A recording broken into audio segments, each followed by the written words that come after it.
Oke, halo. Hari ini saya ingin membahas 7 kebiasaan orang-orang keturunan Tionghoa. Mengapa sih mereka kok terlihat seperti lebih mudah untuk mendapatkan kekayaan, untuk mendapatkan kesuksesan, ya. Kalau Anda pernah dengar 9 naga ya yang ada di Indonesia, itu 80% mereka adalah keturunan dari orang-orang Tionghoa.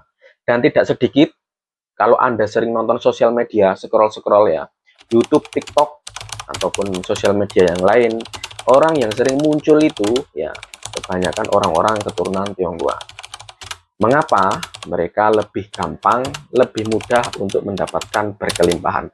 Nah, di sini tentunya ya kita bahas 7 kebiasaan orang Tionghoa yang wajib Anda ketahui agar Anda mungkin bisa termotivasi. Hanya di Chef Rizky Finansial, channel yang membahas tentang keuangan, investasi digital, dan tentunya sosial. Yang pertama adalah orang Tionghoa itu sangat mengedepankan nabung. Nah, di sini nabung dari orang-orang Tionghoa itu terbilang ekstrim, ya. Jadi mungkin kalau kita nabung itu mungkin pendapatan dalam satu hari 100.000, kita paling nabung 10.000, 20.000 teman-teman. Tapi beda dengan orang-orang yang berketurunan Tionghoa. Mereka kalau pendapatan satu hari itu 100.000, mungkin yang akan mereka tabung itu 90.000 ataupun 80.000. 10.000 ataupun 20.000 itu hanya untuk makan kehidupan sehari-hari. Sangat ngeri ya. Kalau dalam bahasa Jawa harus mengedepankan prihatin dalam hidup. Kemudian ya yang lebih ngerinya lagi sekarang ya tambah tahun tambah modern teman-teman. Orang Tionghoa ini mengedepankan juga investasi. Jadi untuk pendapatan per bulannya mereka itu sering menginvestasikan di saham-saham yang memiliki jenjang yang cemerlang ya seperti BBCA, BBRI, kemudian mungkin dari Antam dan beberapa saham yang memang memiliki masa depan yang cemerlang. Jadi kalau Anda ingin meniru dari kebiasaan orang Tionghoa, ya, yang nomor satu itu Anda harus lebih prihatin untuk menabung atau berinvestasi dibandingkan mengedepankan nafsu semata Anda saja untuk berbelanja ria, teman-teman. Oke, yang kedua adalah orang Tionghoa itu tidak gampang pamer atau flexing-flexing. Kalau kita mungkin ya sedikit saja mendapatkan pencapaian seperti itu. Misal beli motor, beli mobil ya, kredit ya, itu kita sudah foto-foto ya, upload sana sini ya, upload ke YouTube, upload ke Facebook, upload ke TikTok ya, pamer-pamer ya. Nah, pada dasarnya orang Tionghoa itu tidak suka yang namanya pamer-pamer. Kebanyakan orang Tionghoa itu penampilannya biasa-biasa aja, kendaraannya juga biasa-biasa aja. Tapi yang Anda ketahui, itu adalah mereka memiliki rekening yang gendut, teman-teman ya. Atau memiliki tabungan yang banyak. Kemudian yang ketiga adalah pendapatannya itu tidak hanya dari satu sumber ya. Oke, contoh orang-orang keturunan Tionghoa yang sudah sukses-sukses ya, seperti pabrik-pabrik figur yang Anda kenal ya. Seperti Master Deddy Corbuzier, itu dia keturunan orang Tionghoa. Kemudian Bapak Haritano yang memiliki beberapa channel siaran TV ya. Bahkan lagunya yang sering kita nyanyikan ya, atau lagu Partai Perindo. Orang-orang seperti itu ya, itu tidak hanya memiliki dari satu sumber saja pendapatan. Jadi jika yang satu sepi, yang satu rame, yang satu rame, yang satu sepi, bahkan mungkin rame semua, pendapatannya juga akan berkelimpahan, teman-teman. Kemudian yang nomor 4 itu adalah kerja cerdas dan kerja keras. Kalau kita biasanya kerja keras aja ya, teman-teman ya. Karena standar kita ya, itu berangkat pagi pulang sore ya, jadi buruh pabrik ya, atau jadi pekerja-pekerja yang gajinya per bulan seperti itu. Kalau orang-orang Tionghoa ini, dia maunya, walaupun dia itu usahanya kecil, dia pengennya jadi bos di perusahaan dia sendiri. Walaupun itu mungkin awal-awalnya adalah sekelas dagang. Mereka memiliki kemampuan untuk menganalisa, evaluasi, kemudian mengamati sesuatu yang mungkin mereka merasa, oh ini kayaknya menguntungkan ya. Melihat suatu usaha, suatu bisnis, dia sangat cerdas untuk mencari-cari celah teman-teman.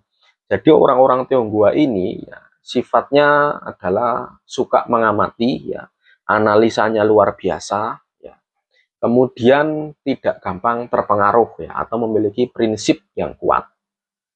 Kemudian yang nomor 5 adalah fokus ke nilai guna.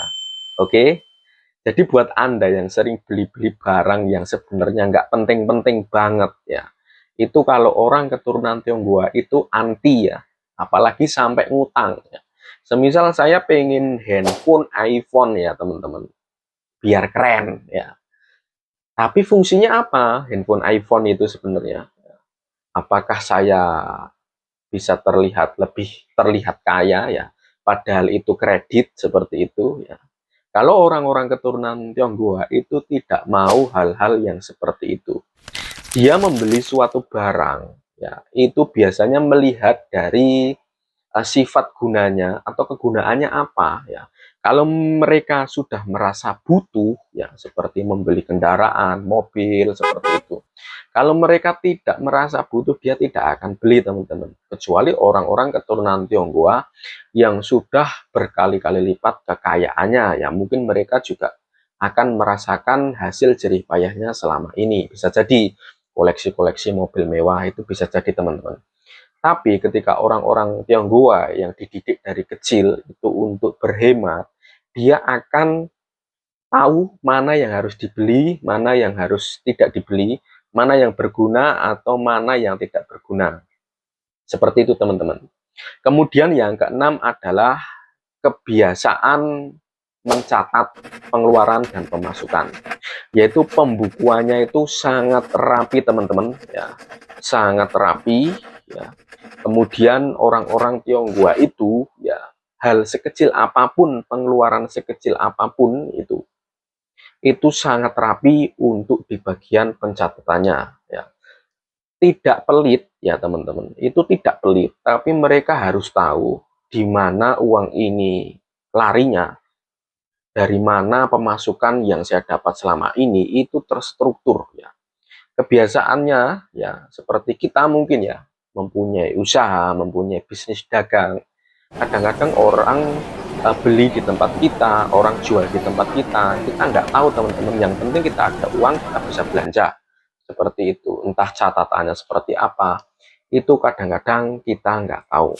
Kemudian yang nomor 7 adalah kebiasaan mewariskan. Nah, di sini teman-teman poinnya. Kenapa orang-orang Tionghoa itu lebih gampang dan lebih terlihat mudah untuk sukses, untuk mendapat kekayaan? Karena kebanyakan orang-orang Tionghoa ini sudah mendapatkan privilege dari orang tuanya. Jadi, itu sudah turun-temurun. Makanya keturunan orang Tionghoa itu biasanya dia mampu membentengi harga dirinya, tidak akan menjual tanah yang mungkin mereka tempati ataupun yang mereka miliki. Itu sangat-sangat pamali kalau menurut keturunan orang-orang Tionghoa. Makanya mereka ya ketika mempunyai anak-anak seperti itu, mereka akan mewariskan ya beberapa hartanya ke anak-anak tersebut ya, agar dia bisa mungkin membangun usaha, membangun bisnis seperti itu.